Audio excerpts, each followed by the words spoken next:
Well, now we are moving on exercise 6.3 बच्चों, and the question number 1 is that state which pairs of triangles in figure 6.34 are similar.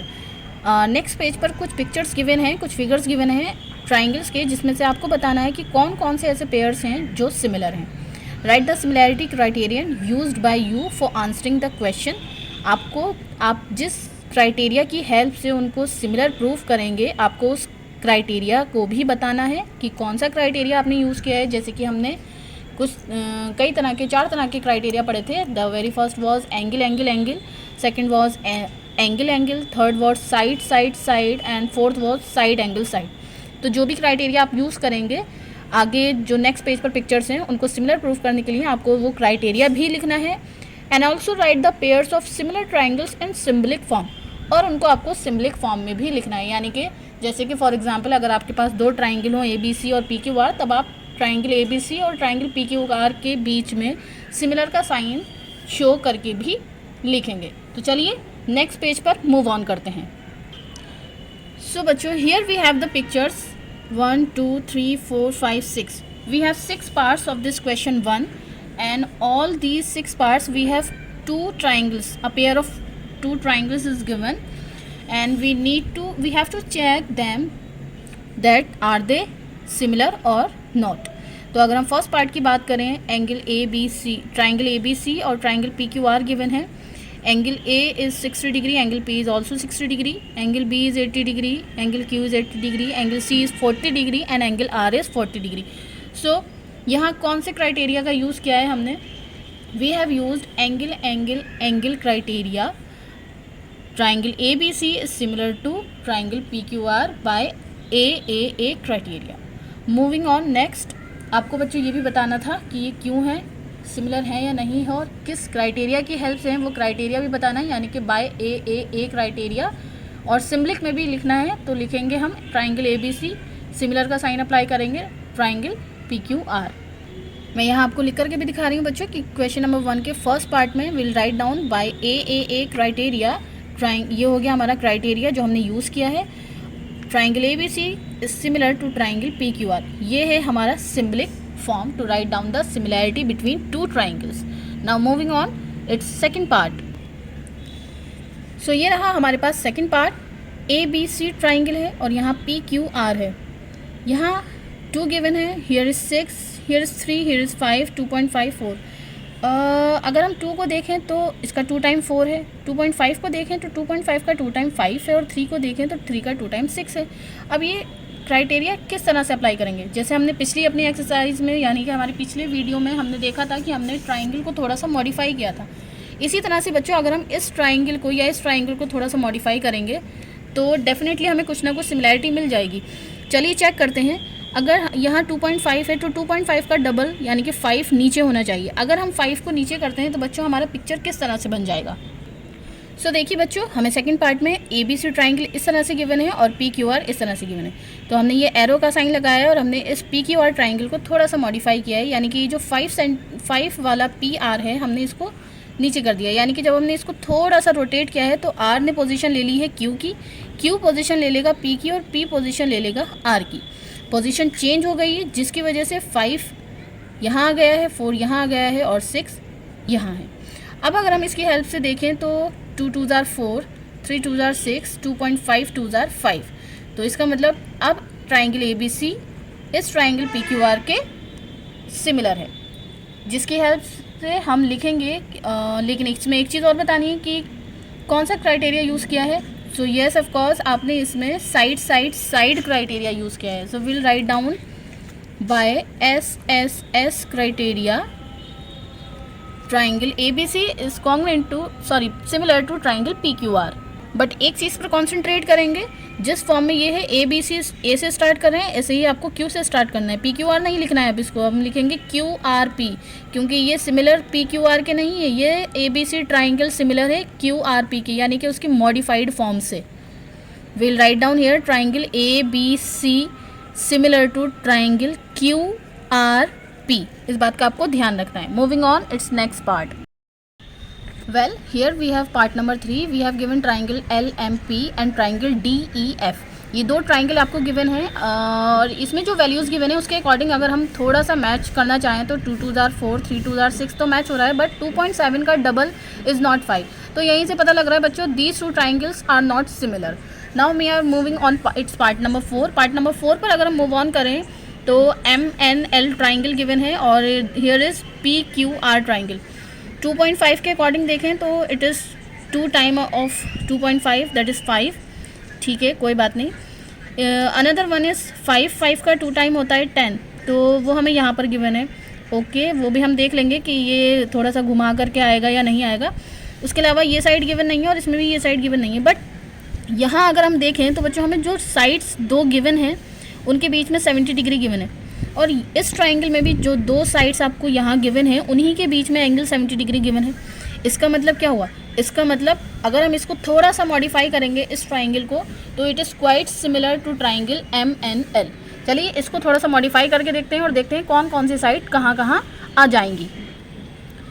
Well here are the 2 pictures of these 2 triangles of part number 4। ये दोनों pictures हैं, ये MNL triangle है और ये PQR triangle है। बच्चों इस PQR ट्राइंगल को हमें ऐसा थोड़ा सा इसको मॉडिफाई करना है कि ये इसके जैसा हो जाए, यानी 2.5 का 5 2 टाइम यहीं रहे और 5 का जो 2 टाइम है 10 वो यहाँ आ जाए और 70 डिग्री एंगल इन दोनों के बीच में जो यहाँ शो हो रहा है वो ऊपर चला जाए। तो अगर मैं इसको यहाँ से उठा करके ऐसे पलट दूँ, जैसे कि फॉर एग्जांपल मेरा हाथ ऐसे रखा हुआ है और मैं अपना हाथ ऐसे कर दूँ ऊपर की साइड, तो मेरी जो ये वाली फिंगर है वो यहीं रहेगी ना ऐसे करने पर। या फॉर एग्जांपल मैं आपको एक ट्राइंगल की हेल्प से शो करती हूँ।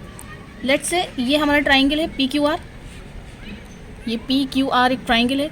ये वाली साइड हमारी 5 सेंटीमीटर या जो भी इसकी यूनिट होगी वो है, ये 10 मेजरमेंट वाली है और ये हमें एंगल Q 70 डिग्री की बने।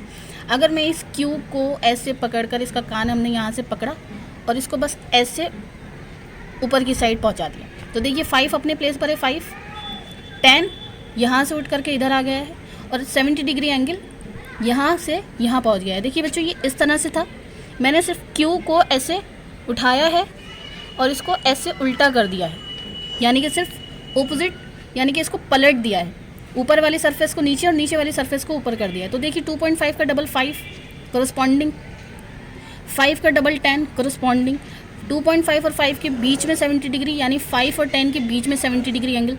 Now these 2 triangles are similar and the name of these 2 triangles which are similar are triangle MNL and triangle QPR. Okay, so we'll write down here by, अच्छा हमने इसको कौन सा क्राइटेरिया यूज़ किया है, हमने देखिए साइड एंगल साइड, 2 साइड लिए हैं हमने 1 2 और एक एंगल लिया, यानी कि SAS रूल के अकॉर्डिंग, SAS क्राइटेरिया के अकॉर्डिंग हमने इन दोनों ट्राइंगल्स को सिमिलर दिखाया है। So we'll write down by SAS criteria triangle MNL is similar to triangle QPR। अब ये PQR नहीं लिखेंगे, हम इसको लिखेंगे QPR। Now moving on, it's part number 5। Well here is our part number 5। आपकी बुक में ये जो पार्ट नंबर 5 में 2 पिक्चर्स गिवन है, triangle ABC and triangle DEF। Triangle ABC की बात करें तो 2.5 3 आर द साइड्स, और ट्राइंगल DEF की बात करें तो 5 and 6। अगर साइड्स के रिलेशन को देखा जाए, रेशियोज़ को, तो 2.5 का डबल 5, 3 का डबल 6। तो इस तरह से अगर हम कुछ मॉडिफाई करेंगे तो हो सकता है दोनों ट्राइंगल्स सिमिलर हो जाएं। But concentrate one thing is and the thing is that जो आपको एंगल गिवन है वो 2.5 और 3 के बीच में गिवन नहीं है, but in this triangle 80 degree is given between 5 and 6। So we can say that these 2 triangles are not similar। ये दोनों triangles similar नहीं हैं। Now let's move on its final part, part number 6, and it is given that triangle DEF and triangle PQR। यहाँ कोई side given नहीं है, but angles are given। Angle D is 70 degree, angle E is 80 degree, and angle F is not given। Angle P is not given, angle Q is 80 degree, and angle R is 30 degree। अब इससे हम कैसे पता लगाएंगे कि ये दोनों triangles similar हैं या नहीं हैं। चलिए हम देखते हैं कि किस तरह से हम देख सकते हैं। एंगल E और एंगल Q को देखें तो दोनों 80 डिग्री गिवन है, यस दोनों 80 डिग्री हैं, ठीक है। दूसरे एंगल को देखते हैं तो इसमें जो यहाँ एंगल गिवन है, here is not given. Angle F का जो करस्पॉन्डिंग होगा एंगल R वो भी गिवन नहीं है। तो अब क्या करेंगे, एंगल सम प्रॉपर्टी यूज़ करेंगे। पहले ट्राइंगल DEF का थर्ड एंगल यानी कि एंगल F फाइंड आउट करेंगे और फिर पी क्यू आर का पी फाइंड आउट करेंगे। अगर पी क्यू आर का एंगल पी 70 डिग्री और ट्राइंगल डी ई एफ का एंगल एफ 30 डिग्री आ जाता है, it means these two triangles are similar. तो चलिए इसको सॉर्ट आउट करते हैं। So these are the two pictures which are given in your NCERT book, question number 1, part number 6. We'll write down here in triangle DEF. Triangle DEF में angle D plus angle E plus angle F, इन तीनों ही angle का sum 180 degree होगा angle sum property की help से। Angle D के place पर we'll apply 70 degree plus angle E के प्लेस पर we'll apply 80 degree plus angle F equal to 180 degree. 70 plus 80 150 plus angle F equal to 180 degree. So the value of angle F will be equal to 180 minus 150, that is 30 degree. यानी कि जब angle F और angle R दोनों की value 30, सो हमें angle P को अब find out करने की ज़रूरत ही नहीं है, क्योंकि आपको पता है कि अगर किसी ट्राइंगल के दो करस्पॉन्डिंग एंगल भी इक्वल हो जाते हैं तो एंगल प्रॉपर्टी की हेल्प से you can say that the two triangles are similar. So we don't need to find out the value of P और चेक इट इधर इट इज़ ऑफ 70 डिग्री और नॉट। आपको पता है ये 80 प्लस 30 110 और 180 में से जब आप 110 माइनस करेंगे definitely the value of angle P will be 70 degree. So here we will write down since angle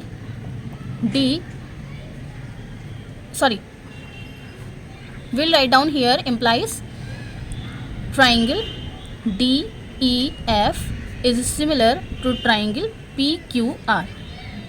किस क्राइटेरिया को यूज़ किया है?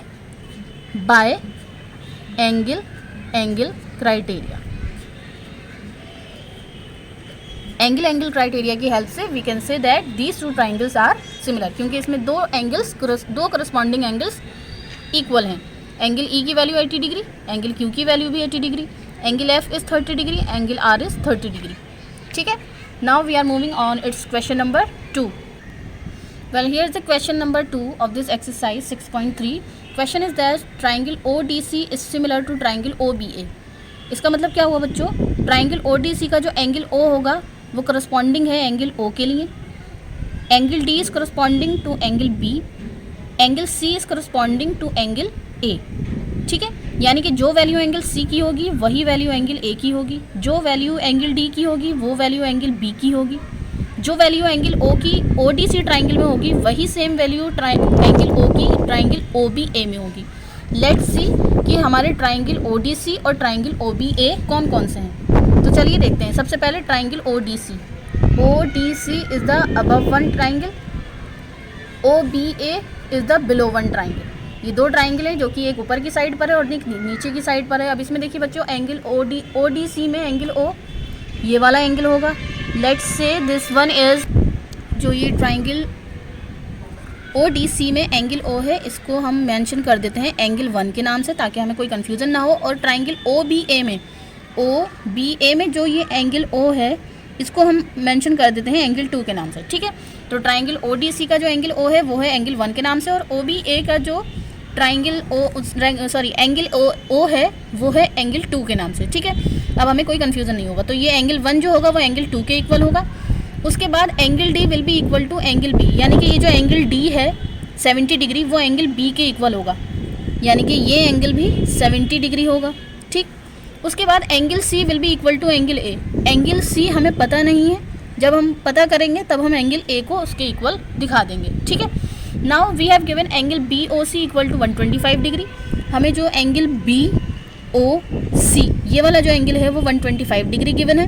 एंड एंगल CDO यानी कि जो बीच में एंगल होते हैं हमेशा उनकी बात होती है। यहाँ O की बात हो रही थी तो O पर एंगल बनाए 125, यहाँ D की बात हो रही है तो D पर एंगल बनेगा 70 डिग्री। फाइंड एंगल DOC का मतलब क्या हो गया, आपको एंगल 1 की वैल्यू फाइंड आउट करनी है। DCO यानी कि ये एंगल C की वैल्यू फाइंड आउट करनी है। एंगल OAB यानी कि एंगल AB फाइंड आउट करना है। तो चलिए हमें यही दो एंगल भी फाइंड आउट करने, यानी कि एक फाइंड आउट कर लेंगे तो दूसरा ऑटोमेटिकली उसके सिमिलर होने की वजह से इक्वल हो जाएगा, क्योंकि करस्पॉन्डिंग पार्ट्स भी इक्वल होते हैं सिमिलर ट्राइंगल्स के। इसमें क्या होगा, सबसे पहले आपको वैल्यू फाइंड आउट करनी है एंगल 1 की, यानी कि एंगल DOC। DOC को हमने एंगल 1 नाम दिया है। तो 1 की वैल्यू हम किस तरह से फाइंड आउट कर सकते हैं बच्चों? अब ये देख रहे हैं कि ये BD जो है एक स्ट्रेट लाइन है, और स्ट्रेट लाइन पर हमेशा 2 एंगल बनाए, आप 3 एंगल बनाए या कितने भी एंगल बना दें, लेकिन स्ट्रेट लाइन पर हमेशा एंगल सम कितना होता है? 180 डिग्री होता है। अब चाहे आप उसको 2 पार्ट्स में ब्रेक कर दें, 3 पार्ट्स में कर दें, 4 पार्ट्स में कर दें, इनफैक्ट आप इसको 1000 पार्ट्स में भी डिवाइड कर देंगे तब भी सम 180 डिग्री ही रहेगा। सो ये जो BD लाइन है, इस BD लाइन पर हमें इतना एंगल गिवन है 125। इसका मतलब एंगल 1 को मिला करके ये पूरा 180 डिग्री हो जाएगा। तो इसका मतलब 180 डिग्री करने में इसको कितनी की कमी है? डेफिनेटली 55 डिग्री की कमी है। यानी कि अगर एंगल 1 की वैल्यू 55 डिग्री पुट कर दी जाए तो ये स्ट्रेट लाइन का एंगल 180 डिग्री कंप्लीट हो जाएगा।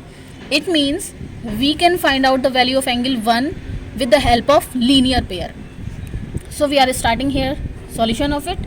Will write down on line BD, हम लिखेंगे यहाँ पर लाइन BD पर। लाइन BD पर ये जो एंगल 1 है कौन सा है? एंगल DOC है। Angle DOC plus 125 equal to 180 degree. Condition will be linear pair. Angle DOC will be equal to 180 degree minus 125, that is 55 degree. So angle DOC is finded out. इसको हमने find out कर लिया, इसकी value 125 degree है। अब find out करना है हमें DCO यानी कि this one angle. So will write down here in triangle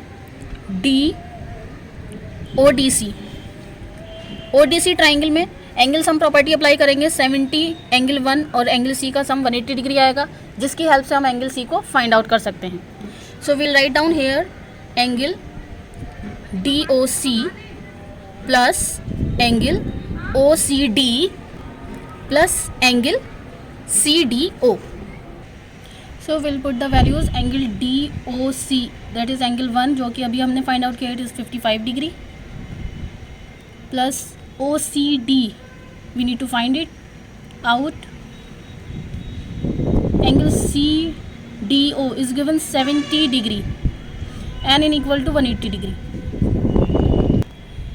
So on solving this we get the value of angle OCD is 55 degree. Here we have got our another answer. Now we are moving on. What we have to find out next? The next angle we need to find out is that angle OAB. Angle OAB. आपको पता है ये दोनों triangle similar हैं, तो angle OAB किसके similar होगा?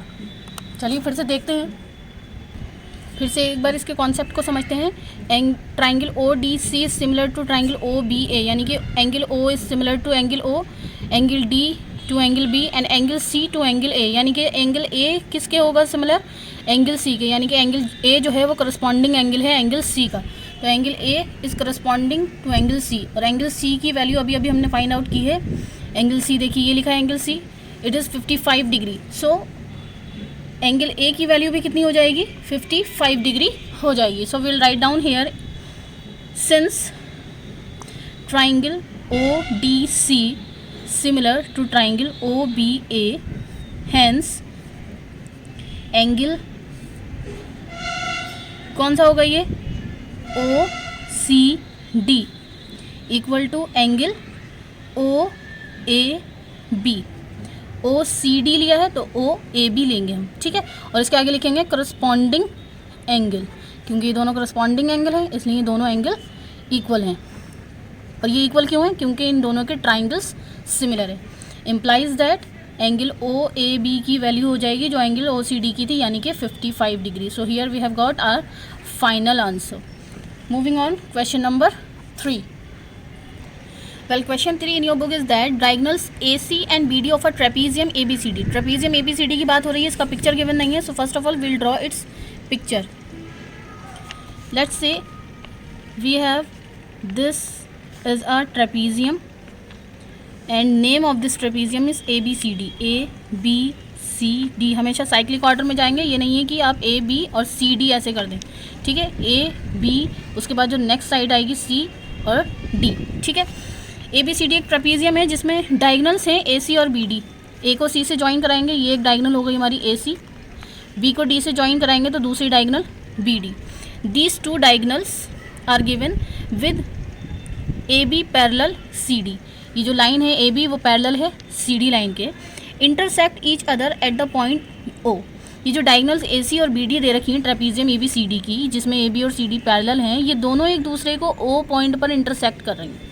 ये जो दोनों लाइन एक दूसरे को कट कर रही हैं, ये पॉइंट का नेम गिवन है O. Using a similarity criterion for two triangles show that O A upon O A upon O C equal to O B upon O B upon O D. तो देखें ओ ए और O B किस triangle में आ रहा है, triangle A O B में।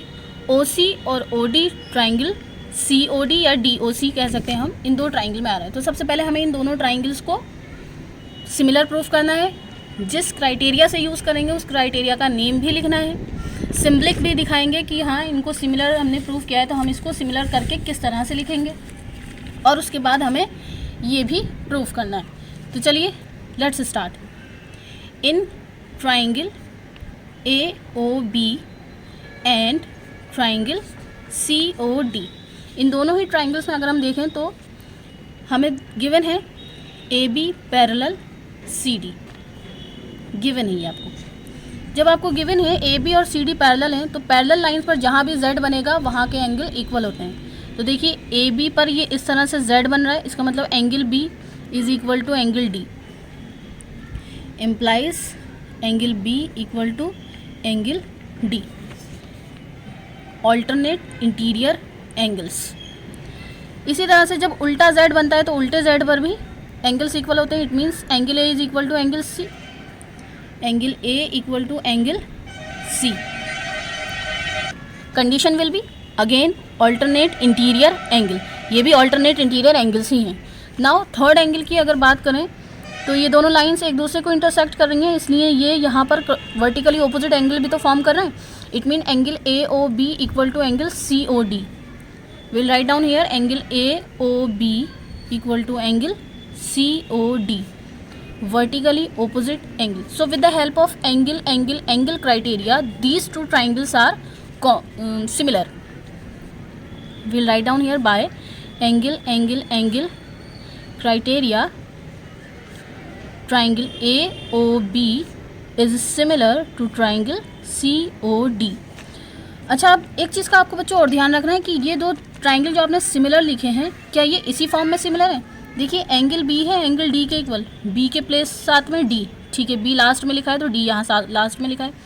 ए का corresponding हो गया सी, ए फर्स्ट पे लिखा है तो पोजीशन फर्स्ट सी की ही है, और ओ दोनों ही साइड में बीच में है। इसका मतलब ए ओ बी जो है वो सी ओ डी के ही सिमिलर है। इसका मतलब क्या हुआ बच्चों, आपको थोड़ा सा ध्यान ये देना होगा कि अगर आप ए ओ बी लिख रहे हो तो आपने ये जो कंडीशंस प्रूफ की हैं उसके अकॉर्डिंग आपको यहाँ पर सी ओ डी ही लिखना है। भले ही आपने यहाँ पर ऑलरेडी सी ओ डी लिख रखा है तो बाद में भी सी ओ डी ही आया है, लेकिन ऐसा ज़रूरी नहीं है कि आपने यहाँ सी ओ डी लिखा था और ये कंडीशन की हेल्प से सी ओ डी ही आए। अगर ये कंडीशंस फॉलो नहीं होती हैं, किसी और तरीके से ये एंगल सीक्वेंस, लेट्स से आपने यहाँ लिखा होता है इन ट्राइंगल ए ओ बी, लेकिन इसको आपने लिखा होता ओ डी सी। अगर आपने इसको ओ डी सी लिखा होता तब आप यहाँ पर ओ डी सी नहीं लिखते, क्योंकि ये सी ओ डी के अकॉर्डिंग ही एक दूसरे के सिमिलर हैं, इसलिए हमें ओ डी सी ना लिख करके सी ओ डी ही लिखना है। Now we can say that O A upon O C is equal to O B upon O D, क्योंकि देखिए ओ ए हमारे इस ट्राइंगल में है जो कि किसके करस्पॉन्डिंग होगा, ओ सी के, ठीक है, तो इन दोनों का रेशो। दूसरा ओ बी किसके करस्पॉन्डिंग है, ओ डी के, तो इसलिए इन दोनों का रेशो। ठीक है बच्चों, we have proved this question.